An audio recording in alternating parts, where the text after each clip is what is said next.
Hello Taurus, and welcome to your Lunar Cycle Insight video for the Lunar Cycle beginning on the 7th of December with the Sagittarius New Moon and culminating as we head into the new year with the New Moon solar eclipse in Capricorn on the 6th of December. So this is a quieter month in general. We don't see the huge planetary shifts that we saw in November with Jupiter changing signs and the nodes changing signs. But we are in this phase of kind of clear up and recalibration as Venus and Mercury move through their shadows, and they both move back into Scorpio early in December. So on the 1st of December, Mercury backtracked into the final degrees of the Scorpion, and he's going to station direct there just hours before the new moon in Sagittarius on the 6th of December. And on the 2nd, Venus moved back into Scorpio, ground that she's been going over since October this year. So they, Taurus, for you, move back into your 7th house of partnership, of relationship, of learning about the self through the mirror of the other. And you have been doing so much work in this space of your birth chart over the past few months, clearing, transforming your relationships and the way you relate to others, finding that balance between the self and the other. And doing some, deep purifying work as well as Venus moved through your 6th house where she stationed direct last month. So these planets are kind of bookending the sign of Scorpio as we head into December, asking us to clear up any residual issues that we may still be harboring from our, deep dive into the psyche that we were doing in October. So this can be a time, again, as Mercury moves through those final degrees, in trine to Chiron in Pisces, in your 11th house, in trine to the node, in your 3rd house,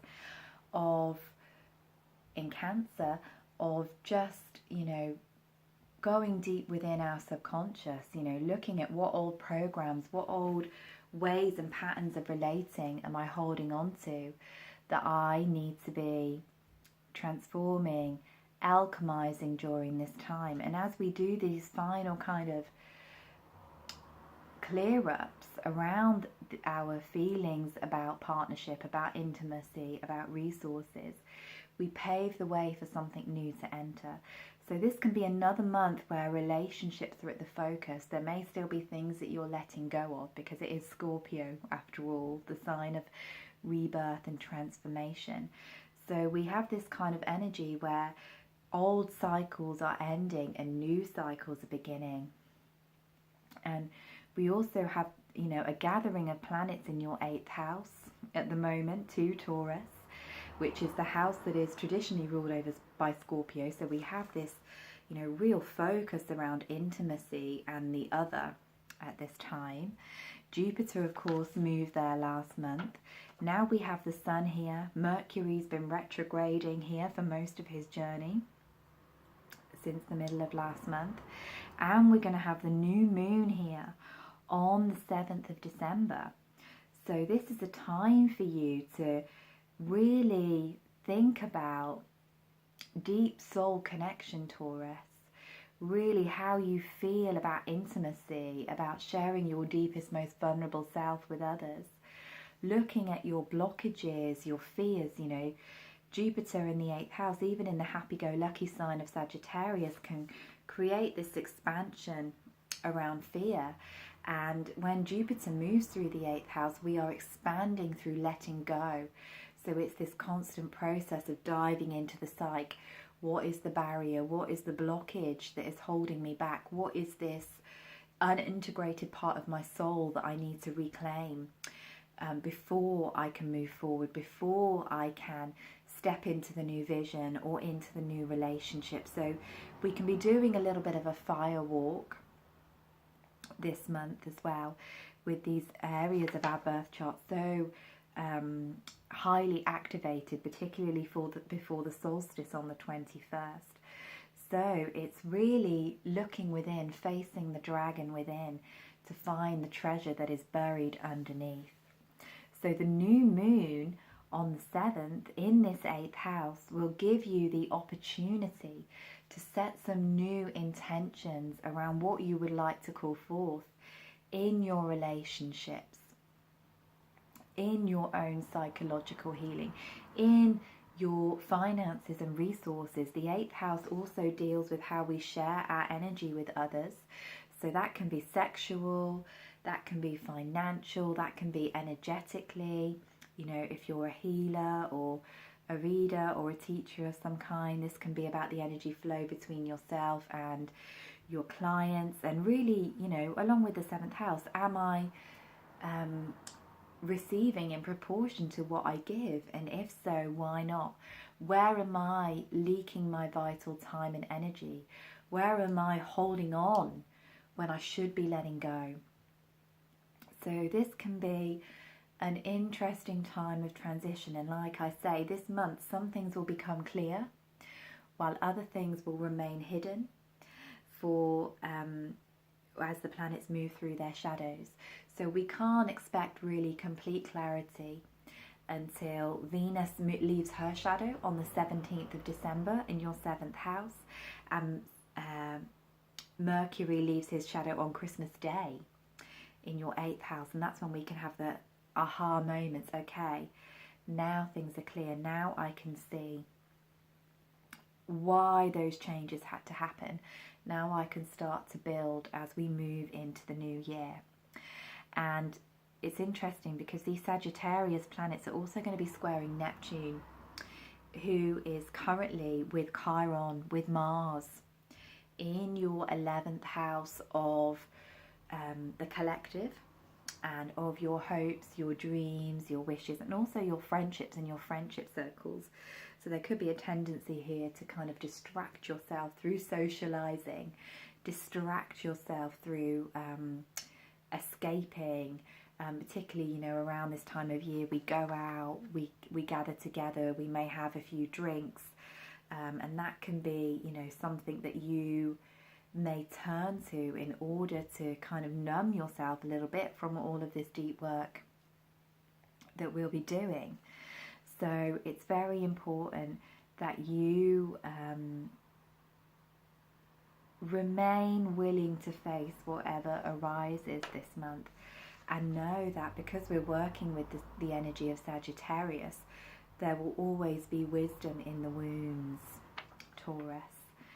And this can also be a time when you feel more called to service, more called to sharing your wisdom that you have learned through your recent transformations in ways that help others as well, because Neptune and Mars coming together in that 11th house in Pisces can also be about service, can be about compassion. You know, how can I channel these feelings into something that also supports the evolution of the rest of humanity, also supports other people on their journey as well. So it's an interesting time of expansion through transformation. On the 21st, we have the solstice, the winter solstice, for those of us here in the northern hemisphere. You know, we go into the darkest time of winter. And for those of you watching in the southern hemisphere, it's Letha, the summer solstice. And wherever we are, you know, this is a time when soul stands still in the heavens. And despite the social conditioning that teaches us to be busy at this time, really it should be the stillest, most silent time of the year, you know, that gives us a chance to reflect upon where we are and where we're heading, which is perfect with the, you know, Sagittarius and Mercury energies that we've been experiencing, because they're really asking us, you know, what holds truth, what is meaning, what holds purpose for me. And this is a time when we can really think about that during these few still moments.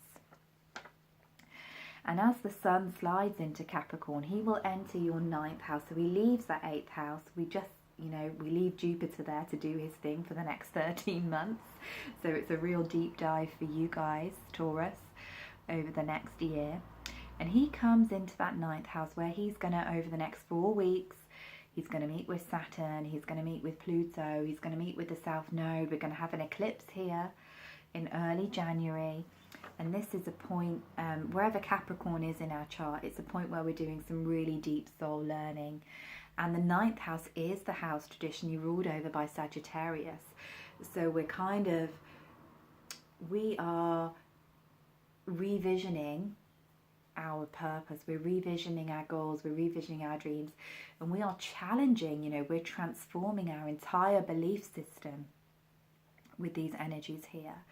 Perhaps we are changing through learning something new. Perhaps what we once believed to be true for us spiritually or religiously, politically, is no longer resonating. So we go and we learn something else. We evolve our soul through absorbing teachings and learnings. So this is amplified throughout the Capricorn season this year. And there may be some real breaking down of stagnant beliefs going on, particularly as the full moon rises, just a day after solstice on the 22nd in Cancer. It's on the kind of axis mundi of the world, 0 degrees Capricorn, 0 degrees Cancer, 9th to 3rd house for you, Taurus. So this is the house of the throat chakra, the Gemini house. And Cancer is, of course, the sign of emotion, the sign of sensitivity, of nurturing, of mothering. So we can have some issues, collectively arising between our Saturnian need for accomplishment, recognition, and our, and to be seen in the outer world, and our needs for respite, for rest, for nurturing, for alone time. But particularly for you, Taurus, this moon can help you to really express the emotions that you might have been holding back during this time when you have been diving in the deep waters of Scorpio, this time when you have been doing so much shedding and rebirthing. This can help you to really express how you've been feeling, to release, to let it all go. It can be a point of catharsis that will perhaps come through conversations with friends, perhaps come out through sharing your truth, sharing your story like we mentioned earlier. But it's a moment of release, it's a moment of letting go. Through the expression of sound, there may be tears that come up, there may be, you may need to go and beat the pillows and kind of scream it all out and let it all go, just to kind of, as a way of releasing those stagnant thoughts through the physical body, can be really helpful during this time, because quite often we think that we've changed our thought patterns, but if there has been no actual physical release, then the chances are that they're still stuck, they're still stagnant there. So whatever you can do to express your needs, perhaps you also have to have a conversation with somebody about your needs, about what it is that you really truly want from your friendships, from your relationships, from your connections with others. Or maybe there's a boundary that needs to be drawn as well when we're working with that kind of Saturn in the 9th house energy. So we kind of move through the festive period then, and on the 1st of January, Mars enters your 9th house. He comes into Aries. Of course, the perfect way to start the new year. The warrior god in his home sign, the sign of the fire starter.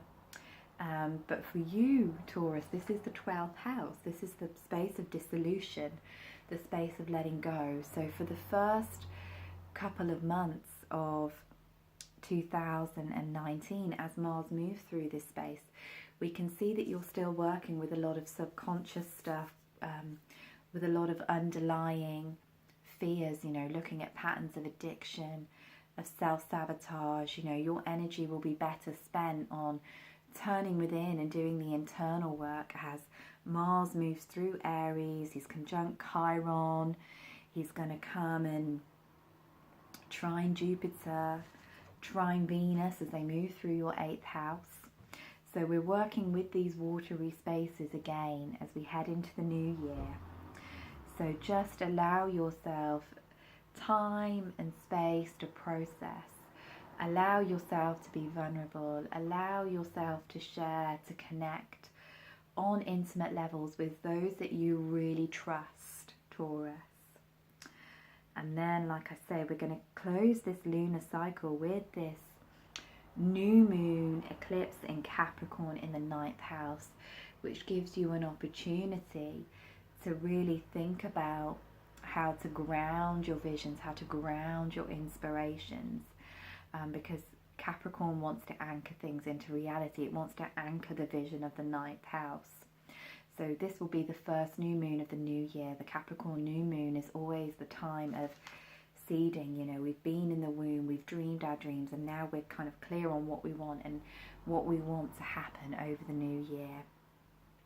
So we'll be talking more about that energy in the next video.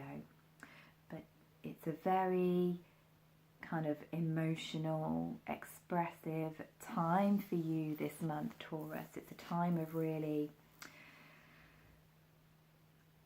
looking within. So we're looking at old issues being finally cleared, particularly in the areas of relationship, and also perhaps new cycles beginning. As Venus rebirths herself in your 7th house early this month, it can also draw people to you.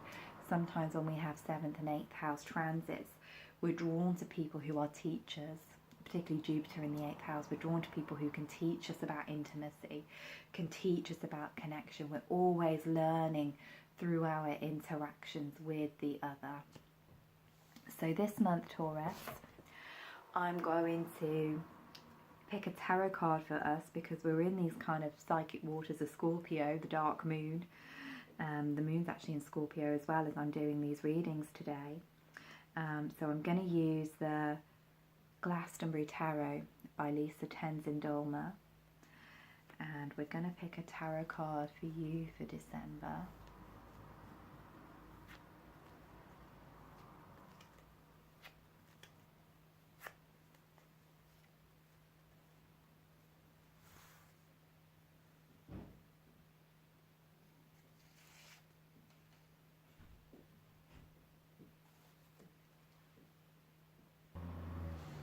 So this is a really beautiful card, and it's a card that always makes me think of Taurus, the Empress, the Earth Mother, the ever-birthing Mother. Quite often in traditional tarot she's depicted with a big pregnant belly. And this is a card of nurturing, of nourishment, perfect for that Cancer full moon. So this to me, Taurus, you know, says that with Venus, your ruler now moving direct. It's a card that also associated with Venus. And moving through the 7th house, coming out of her shadow on the 17th of December, that you can, despite all of the changes and all of the soul diving that's happening, start to feel more like yourself again. Start to become, you know, much more grounded, much more rooted in yourself and your desires and what you need.